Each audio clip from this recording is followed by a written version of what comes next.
implies hypothesis. Ayan, so alam naman natin, ito yung hypothesis, ito yung shortest part of the chapter 1. Kung saan, dito may sasagutin tayong mga katanungan, main problem. Ayan, kung saan it is education guess the 12 question using inferential statistics. Kung saan may dalawang type yun, yung null hypothesis and alternative hypothesis. Kung saan, pag sinabi natin null, kasi yung ginagamit dito, null hypothesis. Kung saan, there is no significant relationship. Yun yung mga ginagamit natin pang null hypothesis. And then, researchers employ quantitative or statistical method. Ayan, so, dito is sinasagawa na natin yung kasi yung research natin is quantitative research siya. Kung saan, focus niya is to collect at magsuri ng datos. Kung saan, yung mga datos yung nakalap natin mula sa survey, experiment, ganyan observation is ginagawa natin into number. Ayan. So, para pumasukan, may hambing natin yung relationship nila and then ina-analyze natin by the use of statistical method. Ayan. Kung saan, sa statistical tool, gumagamit po tayo dyan na mean, median, standard deviation, correlation. Ayan. So, para ma-determine natin yung significant usefulness ng mga data na ginagagay ko natin. And then, research is original work. Ayan. So, dapat po yung mga ginagawa nating mga information just like yung pagsasurvey, ayan, diba galing po yun sa atin. Hindi po natin siya basta nakukuha lang sa internet just like that. Na kung saan, ginagamitan po natin yun ng primary sources. Tayo yung mismo nag-observe, ayan, nag-experiment, na kung saan hindi natin siya kinukuha ito secondary sources such as books, blogs, kaya mga internet. Na kung saan, dito po, nilalayan kasi ng research, di ba? Magkaroon tayo ng original. So, paano po matitest na original yung work mo kung ginaya mo ng naman. So, walang new knowledge na mag-form.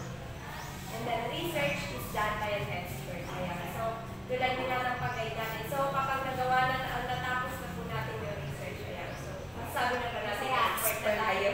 Ayan. Kasi nakatapos na tayo ng research. Ayan. So, hindi po kasi basta-basta yung paggawa ng research. Ayan. Kailangan natin ng guide nila, Sir Hubert, like that, and then, Ma'am Gladys. At saka dapat valid yung mga data and information na nilalagay po natin. And then, researchers conduct accurate investigation and observation and conclusion.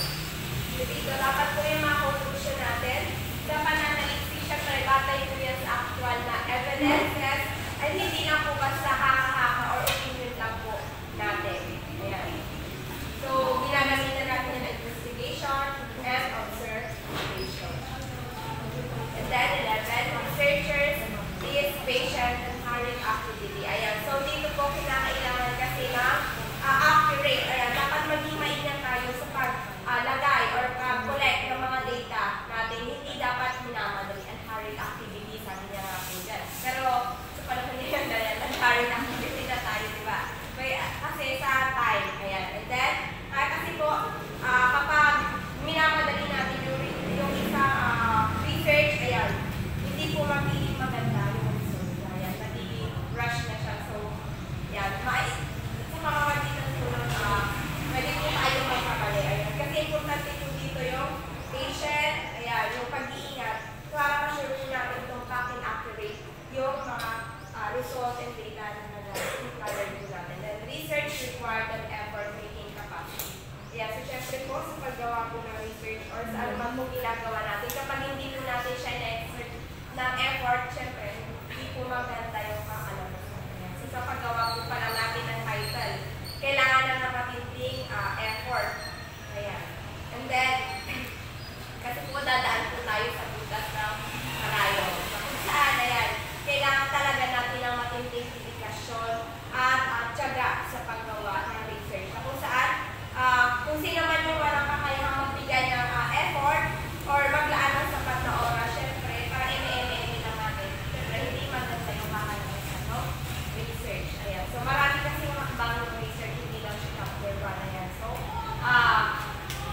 ito ay marami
your research. Ayan. So dahil nga po, it's tiring activity. Ayan. Hindi na siya tiring, di ba?